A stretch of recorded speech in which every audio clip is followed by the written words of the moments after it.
Welcome to The Lifted Lens, the podcast, where strategy meets soul, helping motherhood and family photographers build a business that fits their life, not the other way around. Today I'm joined by the lovely Emma Sullivan, intuitive coach, tarot reader, and all-round soul-led business guide. Emma blends tarot, hypno-coaching, mindset work, and nervous system support to help women release what's holding them back and step into more clarity and confidence in life and business. Hi Emma, thank you so much for joining me on the podcast today. Hello Sophie, thank you so much for inviting me. I'm really excited to be here. Thank you so much. So would you like to introduce yourself? Sure, of course. So I'm Emma. I have worn and wear many hats like we do as women and mums. So part of my life and part of what I do in business is I work blending like intuitive and spirituality and sort of spiritual practices in with the practical. So I have, I've built my business working one-to-one in coaching and hypnotherapy and NLP. That's where I started. I learned NLP coaching, timeline therapy and hypnotherapy. And I have always read tarot since I was like 16. I picked up a tarot deck and Oh wow, that's a long time, yeah. Have just as a hobby, but it kind of integrated in with my business. But yeah, I'm really passionate about helping women in well-being in different forms and to help them to get rid of anxiety. Basically, I'm anti-fear, so that's why I help people with lots of different tools in my kit to help them. Amazing. So why do you think so many women kind of struggle with confidence in their business? Well, there's so many different reasons, and a lot of it will stem back. It's our subconscious. Our subconscious rules 90% of our choices and our decisions and how we view the world, and all of those sort of programs can be really deeply instilled from the ages of birth till about 7 is when we're like forming, and the brain is forming our worldview, and we pick up a lot of information from our caregivers and our experiences, and we can it's something that might not even seem really impactful can lay like embedded in our subconscious and can make us create beliefs about ourselves, and we kind of struggle to let those beliefs go. There's many other factors that come in as well to do with confidence and being afraid to sort of stand out and shine or follow your passions loudly. But a lot of it does come from, your own belief system and our self-concept. And a lot of my work is helping people just to undo that a little bit and change the direction. I know that's definitely something that I've struggled with over the years. I think you don't realise how much your kind of upbringing and background can affect your confidence as an adult.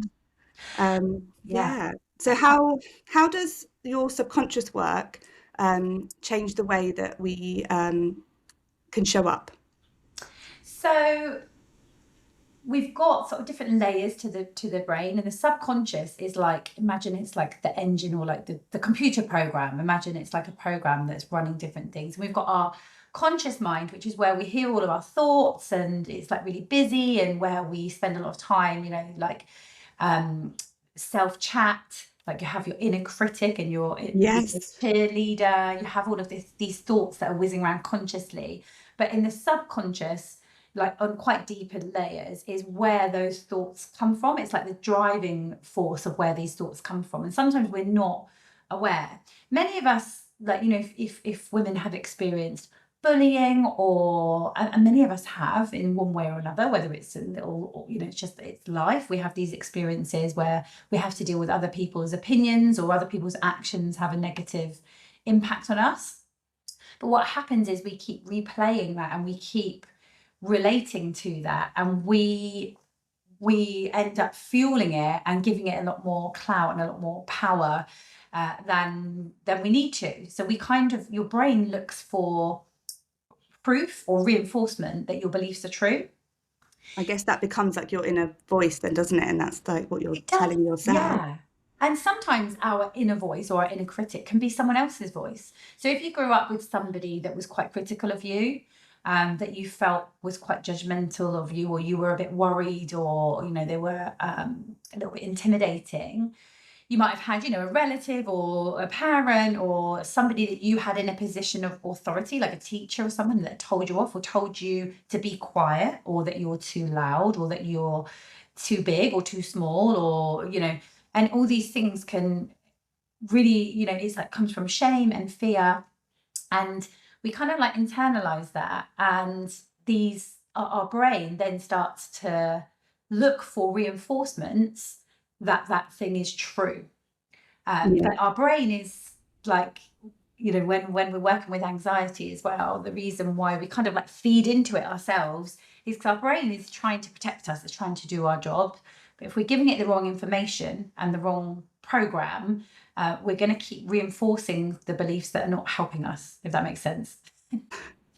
Totally. Is there, I know obviously it kind of would take time. It's not something that you can kind of change overnight, but what would you say the main kind of ways to try and change those mindset beliefs? So there's all different ways, and people respond and react to different types of therapy or treatments. I don't, you know, I'm not a therapist as such. I studied cognitive behavioral hypnotherapy, which is kind of like combining hypnotherapy techniques with the pillars of like cognitive behavioral therapy, and that's like a really effective thing. It's basically questioning the beliefs, like questioning where they've come from, understanding where they've come from, and perhaps challenging if they are true. Okay. And it's just, you know, sometimes we get so caught up in believing something about ourselves. Like I've worked with women that just say, I'm naturally shy. I'm just shy. I'm just anxious. That's just how I am. I've Yeah. always been like this. So sometimes we identify with versions of ourselves that have gone, you know, so Okay. Yeah. That's not actually true anymore. It's just something that they've yeah. been kind of taught to believe. Yeah. So, like, sort of going back to your question, sorry, I didn't mean to go off on a tangent, but No, that's fine. it's my favourite subject, so I like can chat away about it 'cause it's just amazing. Like, I'm fascinated and always have been by self-development and self-improvement, and how people overcome really negative things or bad things that happen in their lives and how they change. It's always been like a massive passion of mine. So it's back to your question about, is it, you know, it can't be done overnight. Um, Sometimes it can. You know, hypnotherapy is a very powerful thing. So it can be. I don't know very much at all about hypnotherapy. It's not something I've had done myself. Mhm. Can you kind of, I don't know, describe a little bit more Yeah. detail what would be involved with that? Of course, yeah. So different types of hypnotherapy. Most people associate hypnotherapy with like stage hypnosis with like Darren Brown, or people, you know, people on a stage that's like 3, 2, 1, you're under, you're a chicken, like things like that. You know, Yeah. people think of that as hypnosis. And whilst that is, it's, you know, it's entertainment, it's stage hypnosis. Um, the the fundamentals of hypnosis and the effects of them, you know, it's quite evidence based. It has been used for many years, hundreds of years. They used to use hypnosis for like pain relief in surgery as well. Oh, wow. Yeah, it's and when it's done properly, obviously there's different levels. Clinical hypnotherapy is like the official clinical study of hypnotherapy. I'm not a clinical hypnotherapist, Okay. but clinical hypnotherapy takes you a lot deeper. But what we're actually doing in simple terms is relaxing the body and speaking directly to the subconscious. So what we're doing is taking the brain into like a theta brain waves. So we have different brain waves and different states, and the theta brain wave is like that state that you're in just before you wake up in the morning properly. You know, when you wake up in the morning, you kind of are aware that you're awake, you can hear things in the background, but you're kind of still in that really sleepy state. You're not quite Yeah. there yet. Or just before you're dropping off to sleep, when things start to feel a bit fuzzy and you're just about to go into sleep. This is kind of what we're aiming for in hypnotherapy. So it's Okay. kind of like people confuse it with guided meditation. Yeah. Guided I guess med- you have like hypno tracks that you can listen to when you're sleeping and things like that. yeah. Similar. Yeah. So yeah, and I love using hypnotherapy for different things. And you know, hypnotherapy is much more aiming to create or change a thought pattern and replace it with a positive suggestion. So if you imagine your brain's like a muscle, and the more you exercise the thought, the more powerful it becomes, which is why we become victim to being anxious or believing terrible things about ourselves, because we rehearse it all the time. Yeah. So we rehearse stuff that people have said to us, negative things. Yeah. I think we find it so much easier to speak negatively to ourselves than we do to speak positively to ourselves. Massively. As humans, we are trained almost to focus on the negative, and that's because our nervous system and our brain has one job: to keep us alive.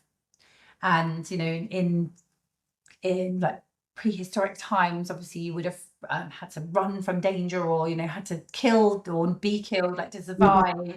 And now in our modern day life, we've got to deal with emails and kids and people on social media and the news, and we're kind of being triggered into fight or flight response in different ways. So Okay. our anxiety so we're sort of trained to look for the danger, but the danger can also mean somebody saying something negative about you, or so you rehearse these things that have happened, you rehearse negative things, and it makes them stronger and more powerful. So what my aim to do is to do the opposite. Yeah. To work on those positive beliefs. So for somebody who was wanting to obviously try to change those negative beliefs, is there any kind of practical tools that they could use themselves, like at home, or what would you kind of recommend? So I love things like journaling, meditation, those kind of things. Yeah, for sure. A lot of the time, like, it's going to sound really simple, but we struggle, sort of, especially now, is to just be and just sit with ourselves for a little bit. Like, that's the number one. People think that they have to get put off by having like a meditation practice. I think they've got to like sit in silence, and it can be really difficult, especially if you are, like many of us, have a really busy brain, or you're neurodivergent, or you've got lots of stress that's going on. It becomes uncomfortable, and we are in this place where we're constantly searching for dopamine or distraction. So the first thing is just carving out a little bit of time just to sit and just to be and just think about what's going on, what's coming up. Which is so hard, like in this day and age, to actually just sit and do nothing. Yeah. It's really, really hard. And it's uncomfortable. Yes. It can be really uncomfortable. And so we are trained to keep on searching for distractions and dopamine and stress and bombarded. So I would say the first thing is just to, even if it's once a week on a Sunday, where you're like, I'm going to sit down, I'm going to have a cup of tea, and I'm going to sit for 10 minutes in silence and just drink my tea and just think.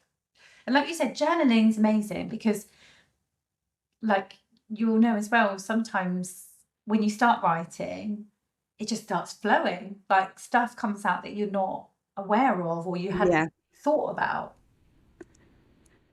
Yeah, it's an amazing tool. I think you don't realize what's actually inside your head. And sometimes you can sit down and you think you're going to kind of, what you think you're going to write is often not what you end up actually writing. And just to kind of sit down with no plan and start writing it can be really interesting what can come out. And a practice I really love doing is like writing letters to yourself, like writing letters to your past self or your future self and things like that. It's really powerful. It is. And it's that practice of physically putting pen to paper and physically writing as well. There's a really good podcast that I watched with Mel Robbins not long ago, and she had a guy, and I can't remember his name, and he was amazing, and he was talking about manifestation and the power of writing things, repetitive writing. Because, especially now when everything's so digital. Yeah. But on a spiritual level as well, there was a practice that I was taught when I was going through sort of spiritual development, where you could write with your non-dominant hands, like do a meditation and get into like a nice relaxed state, and open, set the intention that you're going to be open for messages like from your higher self or spirit, whatever it is that you associate with or feel comfortable with. And you sit and write with your non-dominant hand and just allow whatever comes through to come through. Wow. So if you're right-handed, to write with your left hand. Yeah. Amazing. I've never, yeah, I don't even know if I physically could do that, but that's so interesting. Lots of people there's people that do something called channeled writing, which is where they sort of psychically channel or, get messages from spirit and they use it from their non-dominant hand. It's a really interesting practice, but that's a good thing to do as well. Like if you not, even if you're not having the intention of channeling any psychic messages, even if you're just wanting guidance for yourself from yourself, Yeah, um, it's really nice to do it with the non-dominant hand, just because it activates a different area in your brain. that's, yeah, amazing. I've never heard of that, so I'll be trying that for definite. So I wanted to chat a little bit with you about tarot because I did your tarot course last year, which I absolutely loved, and I was a little bit interested in tarot beforehand, but didn't know much about it. And then doing your course has just, yeah, kind of I changed my life, I think. And yeah, although I've not kept up with it as well as I would have liked, but it's something that kind of comes and goes in my life. But I really, yeah, I love how I can use it, like I said, alongside my business as well. So yeah, I just wanted to chat a little bit about tarot and how if somebody is interested or something that they never thought about before, how they can kind of use it in their life and with their business.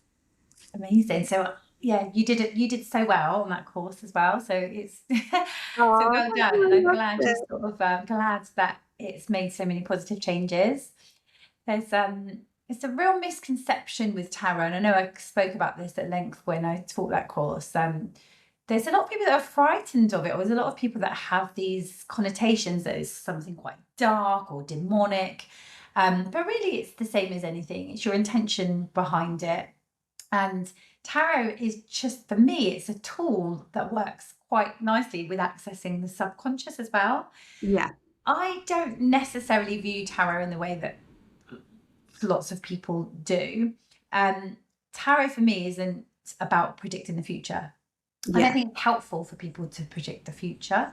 I don't think, I mean, it completely defeats the object of us being here, having this like life experience as a human, if everybody knew what was going to happen. But I do believe that it's an amazing tool to hear your own intuition. So, like, if I'm ever making a decision, or, it could be something really small, or it could be big life decisions. Sometimes you feel stuck and overwhelmed and don't know which way to go. And I'll sometimes do a little spread or just pull a card. And within that moment, when you get the card, you kind of realize what you were hoping for. You've yeah. realized what answer you wanted.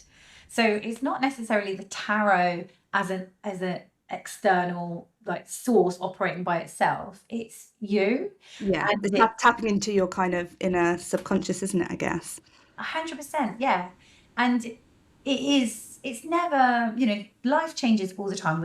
We're here with free will. That's part of our contract, I suppose, of being here and doing this particular human life. But we have free will. We can, I could decide tomorrow that I'm gonna leave and go live in outer Mongolia for a bit. I don't know if my husband and kids would be okay with that, or maybe. But Sounds lovely. you could just make a different decision any day, and there's nothing stopping you. So you have free will. Nothing's ever completely set in stone. I do believe there are certain things that we are contracted to experience in this life. That's maybe Yeah. another podcast, but I there's agree. big I things. think everything is kind of happens for a reason. Yeah, but on a general level, there's so many different tools. Like astrology is amazing. I've been slowly doing astrology studies for a little while, and I love it. I don't think we should rule our lives by it. I don't think we should definitely allow it to dictate or make our decisions. But as being able to understand what's going on with us energetically that we can't necessarily comprehend in our logical mind, it's a really good, they are good tools to understand, especially if you're a sensitive person, to understand why you might be feeling like you are, why you've got a certain strong feeling about a person or a decision or a place, Mm, yeah, or why you're being called to do something. It really helps you to unpick that and to understand yourself more than anything. Yeah, I think for me, like tarot has been amazing for somebody who does really struggle to slow down. And like before we were saying about how important it is just to stop and just sit and be. Tarot is something that's kind of brought that peace into my life. Yeah. And it's given me, yeah, that kind of the tools to kind of sit and just be and kind of and let my kind of intuition Yeah. guide me. Yeah, I've absolutely loved it for that.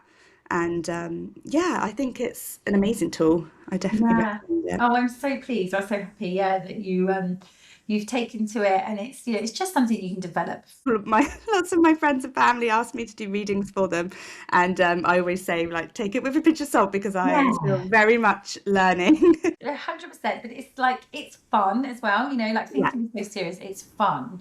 And I've had like comments on my social media about it being demonic and things like that. And it's like, look, we're not trying to influence or predict the future or tell people bad omens. There are people that have had really bad experiences with tarot readings, or people prophesizing horrible things happening to them. It's Yeah. not really what I'm about, and I'm definitely, I don't, I agree with just using it ethically, and as just for yourself, it's an amazing little tool to just sit and do a little bit of journaling, pull a card, and let it give you a little bit of expansion and direction, and like to let your intuition talk to you.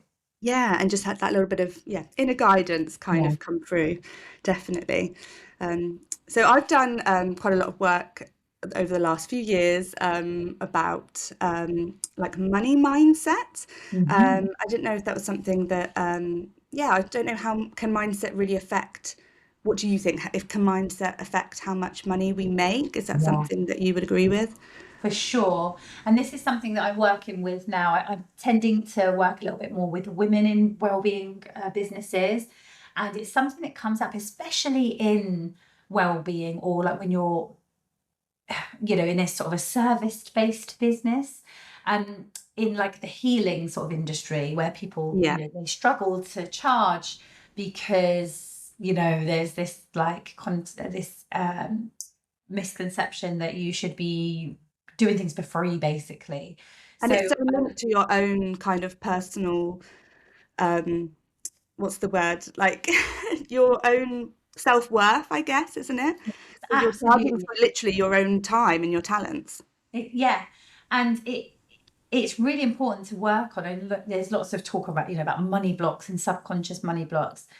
But it is 100%, it's a thing, and it does come, like I was saying before, from this subconscious thing. Could come from childhood or some experiences. If you like, I came from a single parent family. My mum was a single mum on benefits. We lived in a lovely house on a council estate, and things were tough for her. It was like the 80s, things Yeah. were hard. So I listened and was absorbing a lot of chat in the background. It's not that it was an intentional thing from her, but it was my reality. Money is really hard to come by.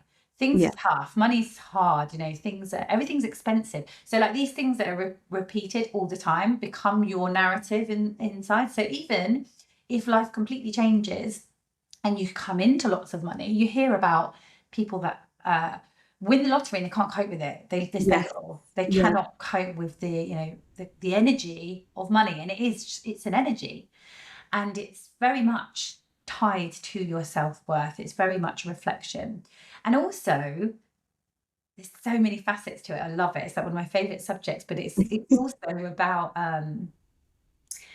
people pleasing. Sometimes we undercharge because we're scared of losing a client. We're scared of losing someone. We want to give. We Especially want to as give. women, I think that's something that we struggle with a lot. Yeah, we're like, let me give you more. Let me give you all of this value. Let me give it. And you'll find that what you'll do is attract people that will take. You attract the people that will take. And sometimes having that bravery and realizing your self-worth and really charging what you are worth and being comfortable with that and not making any exceptions about it can really start to change your self-concept and how you identify with yourself and your self-worth. And I've seen it happen, attracts clients that actually are on the same frequency and are happy to pay for that. Yeah. There are so many, money is an interesting thing because it kind of annoys me a little bit. Like we hear about manifestation so much, and loads of people are take advice from people that are manifestation experts, and it's definitely a thing, but Yeah. it really comes from your nervous system and your self-worth. It's not necessarily a case of just believing it's going to happen and it happening. There has to be actions, and you have to be on the right frequency and in the right space for you to be able to charge and accept money. I think you need to do that inner work first, don't you, to be able to attract that energy into your life, if that makes sense. I think I didn't realize for me how much my money mindset was kind of sabotaging myself and my business, and I was holding myself back. Still something that I'm working on as we speak, but I find it really, really fascinating. Yeah, it And, is. And it's something that affects many women in business. And also they, like I was saying before, like this people pleasing or this lack mentality we get, it comes from fear. It's like fear of losing a client, or fear of being rejected, or fear of being without, there's so many fears. Sometimes, like, this is what I was saying at the beginning, like about fear. Sometimes when we take a brave step to say, stand in our power and be like, this is how much it costs. This is how much I value my worth at. And being okay with people that are, not okay with that. That's okay, because quite often it creates space for the people that are. Yes, 100%. That's something that I struggled with for many years, was undercharging, and it's scary, isn't it? And I did another podcast episode talking about like raising your prices, and how it's so much of a emotional thing more than sort of an action. Oh, yeah. I think to be able to have that confidence in your work, and I think have that confidence that you are worth that, and to say, like you say, when somebody says that you're too much, you can't afford that, to try and see that, okay, that's fine, and see that as a sign that yes, you're not for them, but it means that you're kind of up leveling and that you are going to be right for someone else. But it's hard though, right? Especially, if you need the money, you've got expenses, you've got a business to build. It's hard to stand in that, in that position and not want to negotiate or bend or fold or like give people something cheaper. But the thing is, what happens is you then become in a state of resentment. So you resent the work because Oh it's yeah, worth more. 100%. You don't really want to do it, so you don't really give it your all. You kind of resent the person, and like it's like a resentment, and you don't want to be in that. You want to be in the state of, I've got paid for my worth. It's an honest exchange. It's a good reflection of all of my education, all of the money I've spent, all my experience. And also, I don't know if you've found this, Sophie, as well, but sometimes when you look at other people, it doesn't really matter what industry you're in, but that are quite happy charging their worth, and you're quite happy. I've bought lots of courses from people and not questioned the price. And then when I was building my business, I found all this fear coming up, and like wanting to do it cheaper and wanting to do things cheaper, and then thinking about what I'd paid for and the value that I'd got, and realizing that I had some problems with my worth as well. It's like I say, it really is that working on your mindset and your self-worth. It's like going back to the root cause, isn't it, really? Yeah. And I suffered hugely with a panic disorder, and like completely, my nervous system was completely shot. I was not very well at all. And anyone that's ever suffered like with panic attacks or like massive anxiety, my heart goes out to them, because it was the worst thing. And it was a big journey that I had to go on. And I was obsessed with trying to find the root cause. Like, where did it come from? How did it, if I could find the root cause, And it's the same with what I'm saying, you know, about what we're talking about beliefs and things. Like, yes, it's helpful to identify the root cause, and sometimes we bring that up in hypnotherapy. But what's really important is changing it. Okay, yeah. Just rewriting it, like saying, yeah, it might have come from here and it might have come from there, and it might have been a culmination of things. But the important thing is changing it from here on now and working in the present. Yeah. Okay, understanding that belief system is just that's what it is. It's just a belief system and it can be changed, kind of thing. Yeah. Amazing. I love that so much. Thank you, Emma. So if somebody wants to grow their business this year, but they're feeling a bit stuck, where would you suggest that they start? Well, where would I suggest they start? Oh, the thing is, we can't really do much these days without social media. Everybody's on social media with their business, aren't they? And that can be really overwhelming in itself, just thinking about setting up a page and having to put yourself out there. So if you're thinking about starting a business or going to business, it's really important that you are underpinning and understanding like the why, what you want to achieve from it and what will make you happy. You know, and why you want to start this business and what you want to do, and also keeping it fun as well. Yeah. And you know, following your joy is really important.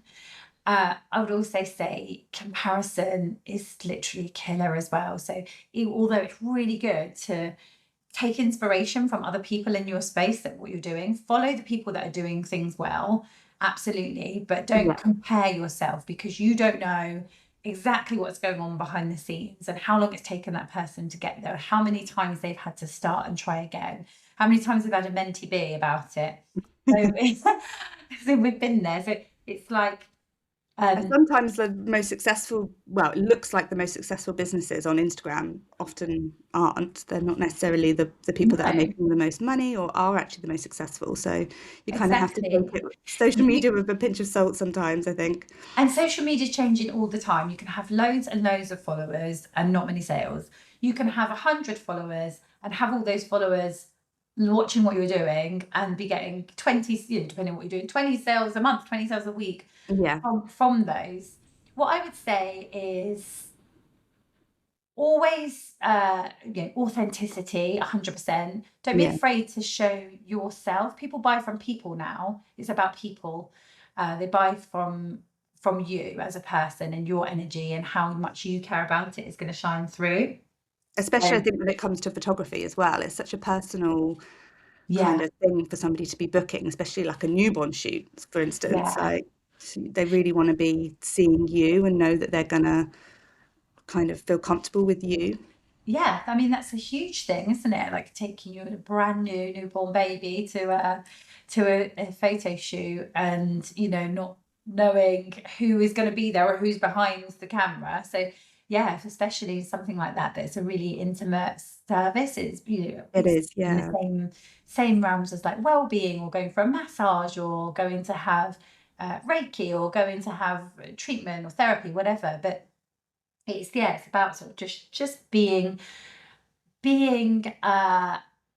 open to just showing little bits of yourself, and who you are, and the energy behind it is going to speak volumes. Amazing. Thank you so much. So I just wanted to finish with just a little bit about you. So let people know where can people find you and how can they work with you? Absolutely. So I have locally in Wimborne. So I run a monthly circle that started about 3 years ago, and it's been growing ever since, and it's really lovely. So it's mainly women. Men have been known to come along too, but it's a monthly circle in which we come together, and we have like cacao, or we do journaling, or do sound healing, a guided meditation. But more than anything, it's just a nice place to just come and just connect like with yourself and just have some time. I have I been, will so I can testify to that. say, It's a lovely space. yeah, it's lovely to have you there. So that's going on like as an in-person thing. I've just done a retreat actually in January, which was a residential one. So I'm looking forward to planning some more residential retreats for Amazing. women. and day retreats. So I've got a couple of those coming up. But I'm also working on my membership. So I have an online membership, which I set up not so long ago. It was like September time. And in there, I do a monthly online gathering. So we do like a monthly, like a meditation, or tune into what's going on astrologically, or what's going on just in general. So we do a little bit of a guided meditation, have a little bit of a share, some journaling. There's also some courses and videos that I'm uploading in there on wow. Yeah, like mindset, and I've put my tarot course in there so people can just work their way. They can get resources from there. I upload hypnotherapy and subliminal tracks in there as well. But it's kind of evolving a little bit now into like a business support space as well. So people that want to do a little bit of work on themselves, like behind the business. So people that are holding space for others or running a business. It's a place where they can come and kind of connect in with women on the same sort of page, and we can do we do some live calls where we sort of like live group coaching, really. Amazing. So that means we can put it through our business expenses, right? Yeah. A business support system, but yeah, it's really like the layers behind running the business. So not necessarily like practical business. It's to do with like nervous system and listening to your intuition, and helping you make decisions, and helping you grow. Like my passion is just helping women step through anxiety and fear, and becoming the version of them that they're meant to be, without all of this stuff that we carry, which we struggle to put down. Yeah, 100%. That sounds amazing. Well, I'll be definitely checking that out. Thank you so much, Emma. It's on my website. Sorry. No, carry on. So where can we find you on Instagram and things as well? So Instagram, I'm on Soulful Coaching UK, and Facebook. I'm much more active on Instagram. So you can find me on there, and my website is www.emma-sullivan.com.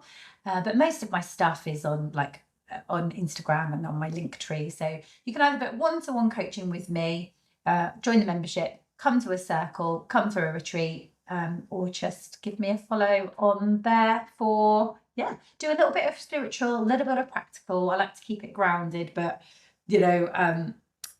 intuitive at the same time. So it's a little bit of both.